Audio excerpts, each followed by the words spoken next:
Hello mga Pinoy. Ang reaksyon na ito ay para kay Baste Duterte. Kasi talagang ano ako sa kanya yung nayayabangan ba. Tapos nagsalita na naman siya doon sa rally nila sa Double del Sur ba yun? Double del Norte kung saan man lupalop yun. Kung siya magdedebunk ng mga presidente at kung sino man politiko, magtagalog ka, Baste, hindi yung dialect nyo lang ang ginagamit nyo. Kasi paano maiintindihan ng taong dinidibang nyo at yung binabatikos nyo?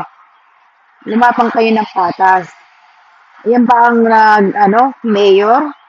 Simpleng Tagalog, hindi magawa? Ano ba yan? Tapos ang panakot nyo, didemanda nyo yung mga maliliit ng tao. Which is not fair. Kayo, marami kayong kuda. Ayaw nyo kumuda yung mga tao.